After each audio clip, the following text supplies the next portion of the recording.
Hello everyone. True IAS में आप सभी का स्वागत है। कंटिन्यू करते हैं अपनी मुगल एम्पायर की डिस्कशन को तमिलनाडु एनसीईआरटी से। और बाबर के बारे में हम लोग देख चुके हैं। लास्ट चीज़ हमने ये पढ़ी थी कि चंगेज़ खान की ट्रेडिशन को फॉलो करते हुए चंगेज़ खान क्या करता था, अपने सबसे बड़े बेटे को रिस्पॉन्सिबिलिटी देता था कि वो ही नेक्स्ट हायर बनेगा, पूरे की पूरी डायनेस्टी को चलाने वाला। जो एक डायनेस्टी की लगाम जिसके हाथ में रहेगी वो सबसे बड़े बेटे के हाथ में रहेगी। बाबर ने अपने सबसे बड़े बेटे और सबसे डिजर्विंग बेटे को, हुमायूं को, मुगल एम्पायर की लगाम हाथ में दे दी, उसको चलाने के लिए उसको काबिल समझा। और ये लेगेसी बाबर ने चंगेज़ खान की लेगेसी को ही कंटिन्यू रखा, फॉलो करा उसको। तो बात करते हैं अब बाबर ने जब सारा का सारा साम्राज्य सौंप दिया हुमायूं को, और बाबर की मृत्यु हो भी गई थी, हमने देखा था। अब हुमायूं के बारे में जानते हैं। हुमायूं का रूल आपको कॉन्टिन्यूटी में नहीं दिखेगा, यानी कि जब आप इसकी डेट को देखोगे ना तो आपको एक गैप दिखेगा, एक वैक्यूम दिखेगा, जिसके बारे में हमने प्रीवियस लेक्चर में भी बात करी थी।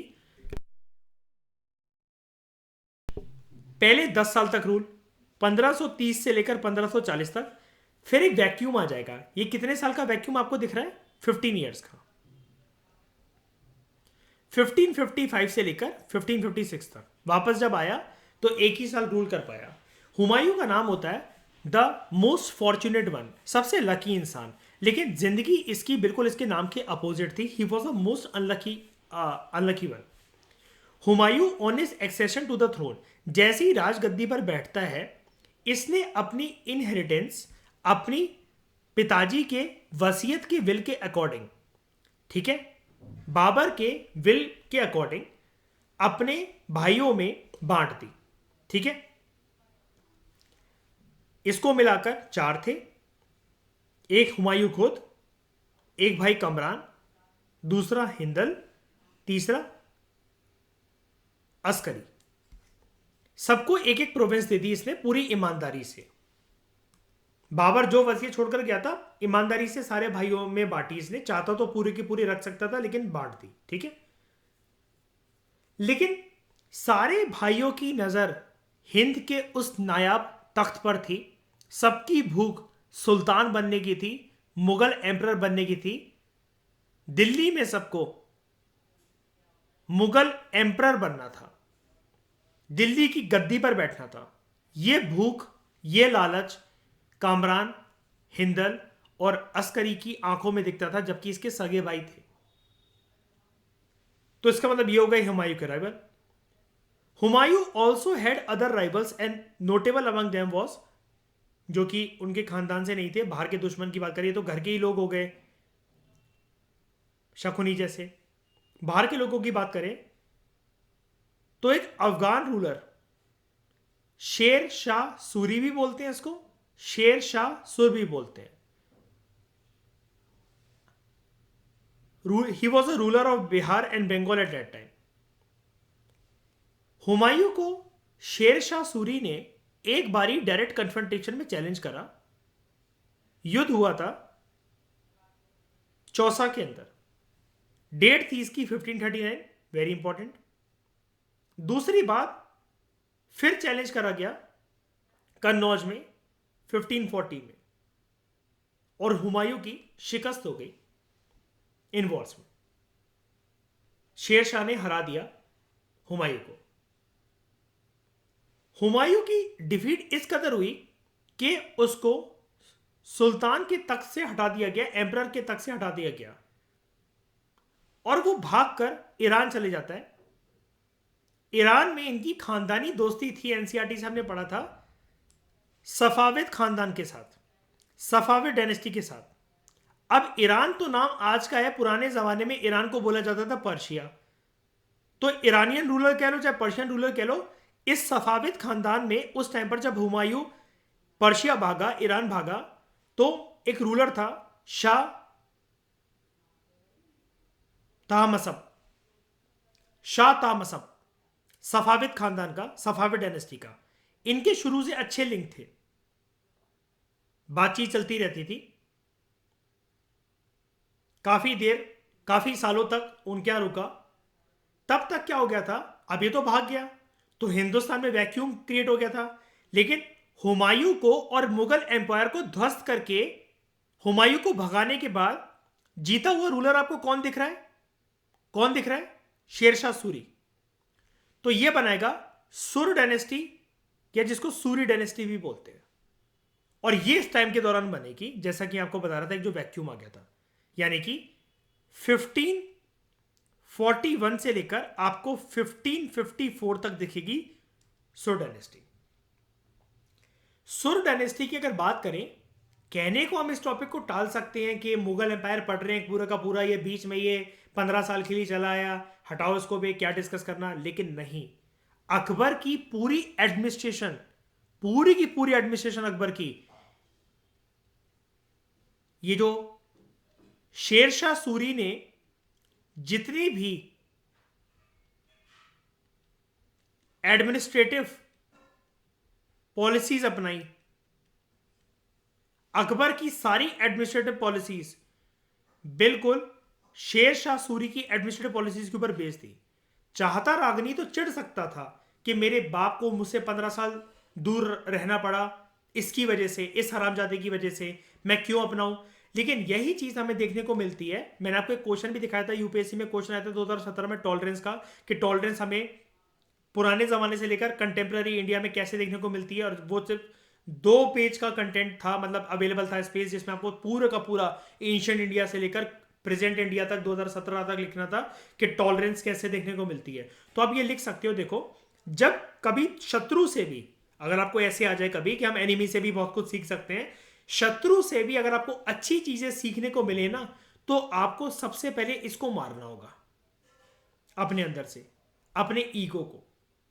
एंड ये चीज ये दिखाता है, अगर एथिक्स के अंदर कभी क्वेश्चन आए, कि लर्निंग जो है ना, या किसी से कुछ सीखना जो है, वो अपने एनिमीज से भी करा जा सकता है। और अगर ये कल को क्वेश्चन आ जाए, अगर जैसे मतलब मान लो मुझे पेपर बनाना हो, तो मेरे दिमाग के अंदर ऐसे टॉपिक चलते रहते हैं, enemies are the best teachers, enemies are the best teachers. तो आप उसमें लिख सकते हो, टॉलरेंस में लिख सकते हो। टॉलरेंस था अकबर के अंदर, अकबर के दिमाग के अंदर रागनी, तभी तो अडॉप्ट करा ना, वरना चिढ़ सकता था ना इस बात से, ईगो दिखा सकता था कि नहीं छोड़, मैं अपना खुद ही चलाऊंगा, क्या सीखना मुझे किसी से, इसके इस हरामजादे के बारे में सीखूंगा जिसकी वजह से मेरे माँ बाप को मुझसे दूर रहना पड़ा, मुझे बैरम अंकल और उनकी वाइफ की छत्र छाया में पलना पड़ा, मुझे पता भी नहीं कि 15 साल तक बाप कहाँ है। चाहता तो बहुत कुछ फ्रस्ट्रेशन रख सकता था ना दिमाग के अंदर। लेकिन इसी को कहते हैं कि आपको अगर कुछ महान बनना हो, और इस कदर कि किताबों में अपना नाम दर्ज करवाना हो, जिंदगी में एक चीज बहुत जरूरी होती है,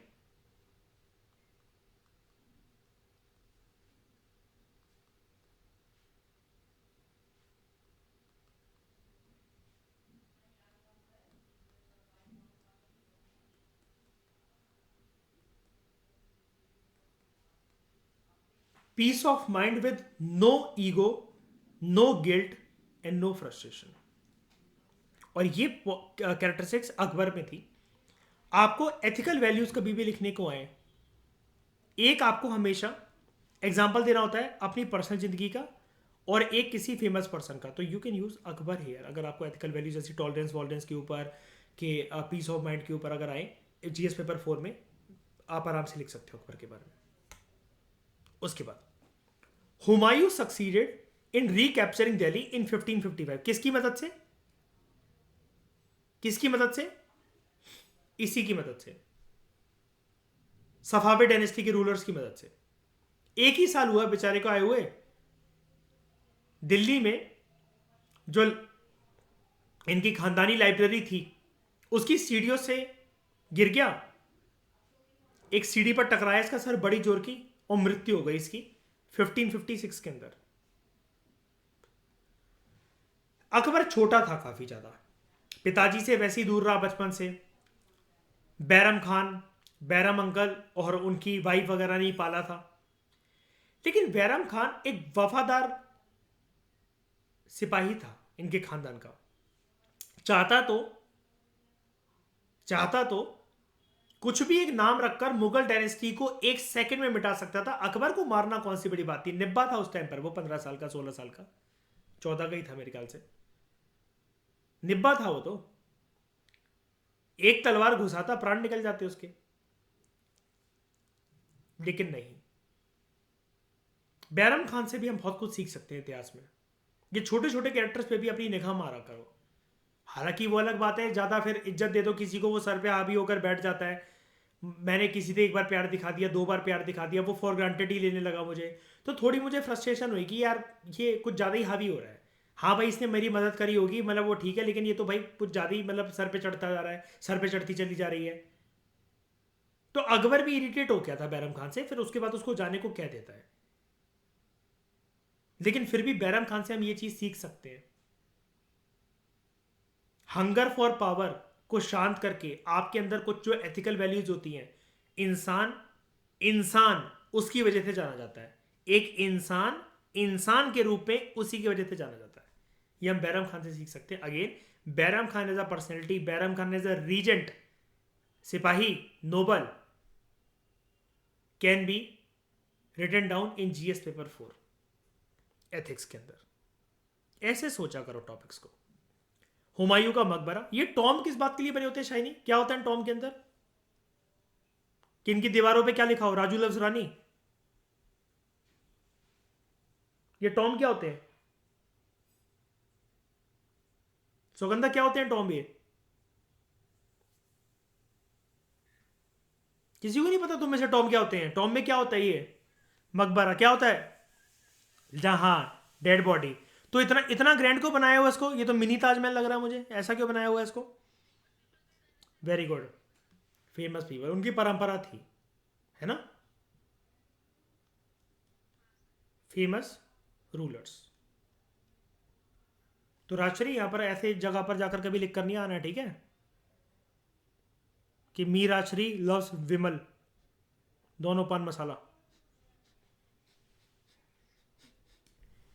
शेर शाह सूरी को देखते हैं एक बारी। 1540 टू 1545, 15 साल का ये जो सॉरी ये जो 5 साल का आपको जो रूल यहां पर देखने को मिल रहा है। एडमिनिस्ट्रेटिव पॉलिसी बहुत महान थी इसकी, बहुत अच्छी, जिसको बाद में अडॉप्ट करा जाएगा इसकी एडमिनिस्ट्रेटिव पॉलिसीज को अकबर के द्वारा। शेर शाह बेटा था एक अफगान नोबल का, हसन सूरी, जो कि रूलर था ससारम में, बिहार के अंदर। हुमायूं को गद्दी से हटाने के बाद, तख्त पलट करने के बाद, शेरशाह ने रूल स्टार्ट करा, आगरा से सो डायनेस्टी स्टैब्लिश करी। और सेंट्रलाइज अथॉरिटी उसने अपने आप को कहां स्टैब्लिश करा? आगरा के अंदर। छोटा सा इसका कार्यकाल था रूल करने का, लेकिन ड्यूरिंग इस ब्रीफ रूल, ये कभी भी वर्ड आता है ना, रेन का मतलब होता है रूल, ठीक है? काफी लोग पूछते रहते हैं आप में से इसका मतलब क्या होता है, काफी बार बता भी चुका हूं। रूल होता है इसका मतलब, ठीक है? इसने एक ऐसा एम्पायर बिल्ड करा which stretch from Bengal to Indus. Bengal to Indus का मतलब क्या है? ईस्ट इंडिया टू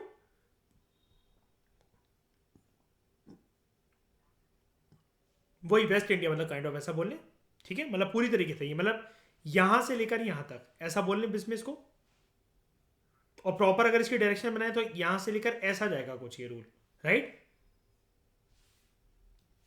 क्योंकि वो नॉर्थ वेस्ट इंडिया है। लेकिन बस सारे एरियाज इसके कंट्रोल में थे एक्सक्लूडिंग कश्मीर। इस तरीके के फैक्चुअल सवाल कि कश्मीर था क्या नहीं था, स्टेट पीएससी में आ सकते हैं। अभी तक ऐसा आया नहीं है, इतना डेप्थ में जाकर भी नहीं आया है, लेकिन फिर भी अगर यहाँ पर लिखा हुआ है तो वर्ड टू वर्ड देखो, मैं मानता हूँ कि एक बार एनसीईआरटी से तो पक्का पता होना चाहिए, ठीक है? इसने efficient land revenue system introduce करा, बड़ी सारी रोड्स बनवाई, स्टैंडर्डाइज कॉइन्स मिंट करवाए, ठीक है? वेट्स एंड मेजर्स, ठीक है? तराजू तोलने के तरीके, और जो अलग अलग जो ये ग्राम के जो वो होते हैं, जैसे आपने देखा होगा ना, तराजू में वजन रखे जाते हैं जो प्रॉपर तरीके से। क्यों? ऑब्वियसली बात है, ट्रेडिंग एस्पेक्ट काफ़ी बढ़िया रहा होगा इसके टाइम पर, ठीक है? या फिर हर चीज़ को एक प्रॉपर फॉर्मेट में नाप तोल कर देना है या लेना है, उस चीज़ में काफ़ी ख्याल रखता होगा।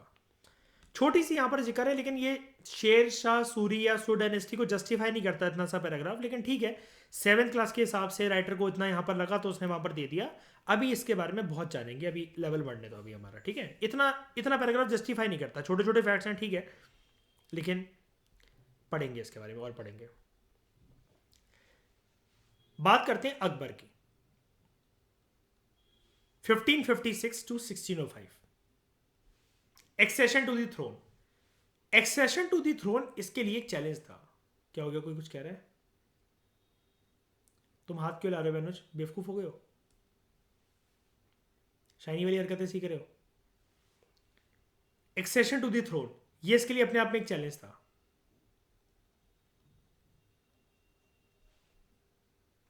हुमायूं की मृत्यु के बाद 1556 में अकबर सिर्फ 14 साल का था। हाँ, ये 14 साल का था। Akbar was crown the king. हमें तारीफ करनी चाहिए इतिहास में कि एथिकल वैल्यूज को इसने निभाया। बैरम खान उस जमाने में जब सत्ता में बैठने के लिए सगे भाई तक गद्दारी कर देते थे, तो हुमायूं का, अकबर के पिताजी का ट्रस्टेड जनरल था बैरम खान। चाहता तो 2 मिनट में खेल खत्म कर देता, खानदान में दूर दूर तक कोई नहीं रह गया। लेकिन ही बिकेम द रीजेंट कि मैं रखवाला बनूंगा अकबर का। And he ruled on behalf of Akbar कि जब तक शहनशाह आलम बड़े नहीं हो जाते हैं, 90 से वो मर्द नहीं बन जाते हैं, तब तक मैं उनको किसी भी प्रकार का हार्म नहीं होने दूंगा और मुगल एम्पायर की शान जो है उसको बरकरार रखूंगा। क्योंकि जो अकबर था, लेटर मतलब बात हो रही है अकबर के बारे में, वो उस टाइम पर माइनर था। इवन बैरम खान इतना बढ़िया इंसान था कि जब सेकंड बैटल ऑफ पानीपत होता है, कई लोग ऐसा बोलते हैं, उनको प्रॉपर तरीके से बोलना चाहिए कि it was fought between Akbar and Hemu. No, Akbar का तो एक टाइटल था क्योंकि वो राजगद्दी पर बैठ चुका था। सेकंड बैटल ऑफ पानीपत में एक तलवार भी नहीं उठाई उसने। वो तो बैठा दूर, उसको पहाड़ी वाड़ी पे बिठा दिया था ऊपर। बैरम खान ने पूरा युद्ध लड़ा। अब क्या हुआ, हेमू को ये लोग पकड़ कर लाते हैं। अकबर बचपन से ही ना नरम दिल का व्यक्ति था, और यही चीज उसको आगे जाकर जिंदगी में बहुत ज्यादा टॉलरेंट रूरल भी बनाएगी, सिर्फ इंसानों के लिए नहीं, धर्म के लिए भी। तो सारे धर्मों को मर्ज करके एक नया धर्म बनाएगा, दीन इलाही। दीन इलाही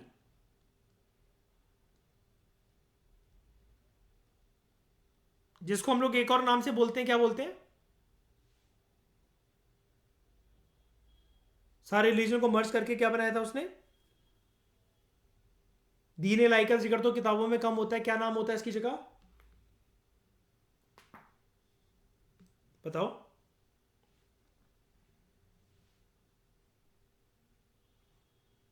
भूल गए सबके सब? चलो खुद पता करके बताना भी है मुझे, क्लास के बाद बताना। रिवीजन कर नहीं रहे हैं काफ़ी लोग अच्छे से, और फाउंडेशन कोर्स से बहुत जल्दी बाहर निकलने वाले हैं। इनका न्यू ईयर तो मैं मनाऊंगा 1 तारीख को। हाँ ठीक है। हेमू जो कि जनरल हुआ करता था सो डायनेस्टी के अंदर,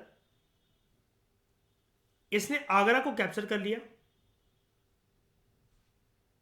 दिल्ली को कैप्चर कर लिया 1556 में। पिताजी रहे नहीं अकबर के, उसने सोचा अब क्या ही इनका खानदान चलेगा, डायरेक्शनलेस हो गया अब तो इनका खानदान। अब तो बगावत के दौर चलेंगे, लड़ाइयां होंगी आपसी, और दिल्ली के तख्त पर बैठने की जो लड़ाइयां चलेंगी उसका मैं फायदा उठा लेता हूं तब तक। लेकिन उसी साल हेमू ने मिसअंडरस्टूड कर लिया, मिसकैलकुलेट कर लिया मुगल एम्पायर की पावर को। उसने सोचा हुमायूं की मृत्यु के बाद बगावतें होंगी और सीढ़ियों से गिर के मर गया, और अकबर छोटा सा है, और बैरम खान पक्का बनेगा मतलब वो करके, और उसको कुछ कोई ना कोई लोग रोकेंगे खानदान के अंदर। तो उसने कहा कि आपसी जो खिचड़ी पकेगी उसका मैं फायदा उठा लेता हूं, तब तक मैं सुल्तान हिंद बन जाता हूं। लेकिन बैरम खान ने उसी साल 1556 में, जिस साल इसने आगरा और दिल्ली को कैप्चर कर लिया, उसको हरा दिया और मारा हेमू को in the battle of Panipat, जो कि दूसरा बैटल ऑफ पानीपत था। पहला बैटल अकबर के दादाजी के दौरान लड़ा गया था, है ना, Babur, in the year 1526। Babur versus Ibrahim Lodi. 2014 में क्वेश्चन आया था यूपीएससी के अंदर, मेंस के अंदर, मैंने आपको बताया भी था एनसीईआरटी के अंदर, in history 3 battles have been fought in Panipat, but why Panipat? मैंने आपको क्या एक्सप्लेनेशन दी थी इसकी? दोनों रूलर्स क्या मिलकर डिसाइड करते थे हमेशा, शत्रु और वो करके, मतलब बात सिर्फ पानीपत की नहीं है, कहीं पर भी किसी ना किसी एक को तो जीतना ही है, तो क्यों ना किसी ऐसी बैटलफील्ड पे लड़ो जहां पर क्या ना हो, जहां पर क्या ना हो, खेती बाड़ी ना हो, क्रॉप्स ना हो, एग्रीकल्चर ना हो, क्योंकि हम में से कोई ना कोई एक तो जीतेगा। जब खाने पीने को ही नहीं रहेगा उस रीजन के अंदर, तो जीत किस बात की? मुझे बताओ रागिनी, एग्रीकल्चर एक बहुत इंपॉर्टेंट चीज है कि नहीं किसी डायनेस्टी को कंटिन्यू करने का या उसके रूल को कंटिन्यू करने का, है ना? Bairam Khan defeated and killed Hemu in the second battle of Panipat. अब क्या हुआ?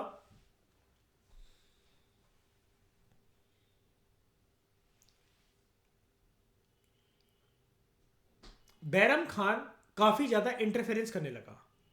बैरम खान अपने आप को यह समझने लगा कि मैं अकबर को मैंने मारा नहीं है, यही बहुत बड़ी बात है।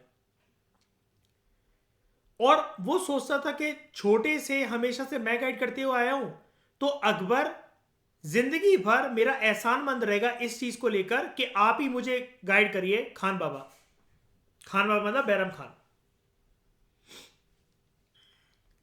क्या हुआ, अकबर बड़ा होता है और गुस्से गुस्से में एक दिन बैरम खान को बोल देता है, हम आपकी बहुत इज्जत करते हैं, अब्बू का तो प्यार हमें कभी मिला नहीं, लेकिन आपने भी हमें उतना उससे कम प्यार कभी दिया नहीं, हम इस चीज की कभी शिकायत नहीं करेंगे, इतिहास गवाह है इस चीज का, खुदा गवाह है। लेकिन अब हम इतने काबिल हो गए हैं कि हम सल्तनत की बागडोर को खुद संभाल सकते हैं, आप हम पर ये एहसान करें, हमारी निगाहों से दूर हो जाए और कहीं दूर चले जाए। ईगो हट होता है बैरम खान का, थोड़ा गुस्सा करता है, लेकिन सुल्तान हिंद के हुक्म का पालन करता है और चले जाता है। अकबर को ये डेली इंटरफेरेंस जो है रास नहीं आ रही थी। कुर्सी पर बैठा है सुल्तान हिंद, शहनशाह आलम, शहनशाह हिंदुस्तान, कोई भी हो उसका खास। अकबर को यह पता लगा, क्यों मुझे कोई बताएगा ये वाली बात कि मुझे कैसे रूल करना है। अच्छे और बुरे की समझ मुझ में भी है, मैं भी अन्न ही खाता हूं, कोई गोबर तो नहीं खाता। लेकिन क्या हुआ, बैरम खान जब लौट रहा था दिल्ली को छोड़कर, गुजरात तक पहुंचता, गुजरात में इसका मर्डर हो जाता है रास्ते में। और यहां पर जो लिखा हुआ है, मतलब ये वही वाली बात लिखी हुई कि अकबर जो है इसको टॉलरेट नहीं कर पा रहा था, क्योंकि इसकी dominance day to day governance में काफ़ी ज़्यादा बढ़ती चली जा रही थी, और अकबर पूरी तरीके से कंट्रोल चाहता था खुद का। बैरम खान का मर्डर हो जाता है। किसने करा वो हम देखेंगे पूनम दलाल दहिया के अंदर सारी डिटेल। अभी के लिए लेकिन 7th क्लास को 7th क्लास की तरह ही ट्रीट करते हैं। Akbar brought most of India under his control through conquest and alliances. मैंने आपको एक बात बताई थी, कॉन्क्वेस्ट के साथ साथ क्या इंपॉर्टेंट होता है, कॉन्क्वेस्ट के साथ साथ क्या इंपॉर्टेंट होता है? नहीं, हरा तो दिया ही है, कंसोलिडेशन करना। कंसोलिडेशन में हम लोग ये सुनिश्चित करने की कोशिश करते हैं कि शत्रु का मनोबल इस प्रकार से टूटे कि वो दोबारा उसमें बिल्कुल भी हिम्मत ना रह जाए सामने तलवार लेकर रणभूमि में दोबारा खड़े होने की, मुझसे कंधे से कंधा मिलाकर। अब कंसोलिडेशन क्या है, इससे पहले जो भी रूलर्स करते आ रहे थे अकबर से पहले, कोई भी, चाहे दिल्ली सल्तनत थी, चाहे वो स्लेव डायनेस्टी थी, खिलजी थी, तुगलक थी, सैयद थी, लोदी थी, बाबर था, शेरशाह सूरी था, हुमायूं था, ये सारे के सारे जो लोग हैं कॉन्क्वेस्ट करते थे, कंसोलिडेशन करते थे। लेकिन कंसोलिडेशन कैसे करते थे? फोर्स के थ्रू। वहां पर अपनी आर्मी इतनी ज्यादा तैनात रखनी है, या फिर शत्रु को या तो जान से मार दो, या अगर उसे इंडिपेंडेंट रूल करने के लिए बोल भी दिया गया है कि तुम इंडिपेंडेंट रूल करो, लेकिन हमारी छत्र छाया के अंदर, टाइटल हमारा होगा, टाइटल हमारा होगा। तो लेकिन ये सब कुछ फोर्स के बदौलत से होता था। अकबर ने कंसोलिडेशन का एक नया तरीका निकाला।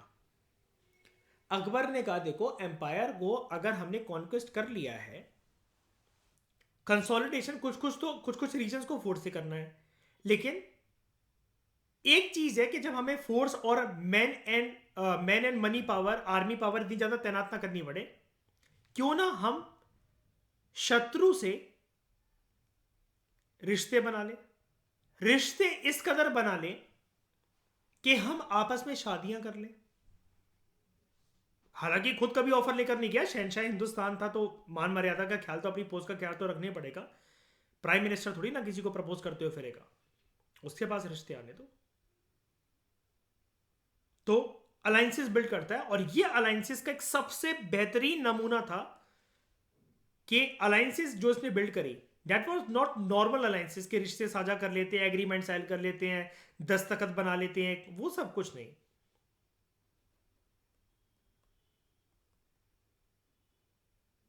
मैट्रिमोनियल अलायंसेस कि सामने वाला आक्रमण करने के लिए कभी हमारी सल्तनत में सोचेगा ही नहीं। कैसे? जब उसकी बेटी या बहन मेरी लुगाई है, तो मुझ पे आक्रमण करने का मतलब ये होगा कि अपनी बेटी या बहन को विधवा बना देना, जो कि कभी कोई नहीं चाहेगा। और ये भरोसा कैसे था अकबर को कि सामने वाला पर्सन नहीं चाहेगा? क्योंकि मैट्रिमोनियल अलायंसेस ये नहीं कि किसी भी किंगडम से बना लिए, सबसे ज्यादा जो बनाए गए राजपूतों के साथ बनाए गए। और राजपूतों के लिए दमादों का आदर करना, सम्मान करना, अपनी बेटी की तरह मानना उनकी आन बान शान होती है। और सिर्फ इस मकसद से आक्रमण कर देना किसी किंगडम के ऊपर कि किंगडम हमारा हो जाए, लेकिन उसके तहत उनकी बहन या बेटी विधवा हो जाए, ये राजपूतों की मूछों को नीचा करने जैसा है, उनकी मूस्टैच को झुका देने जैसा है। राजपूत काफी ब्रेव वॉरियर्स थे, चुनौती भी दी गई अकबर के कार्यकाल के दौरान राजपूतों के द्वारा अकबर को। लेकिन कुछ राजपूतों के साथ संबंध इस कदर बनाए कि सोना और चांदी अगर एक मिल जाए तो क्या ही बात होगी, इनसे भिड़ने का कोई मतलब नहीं है।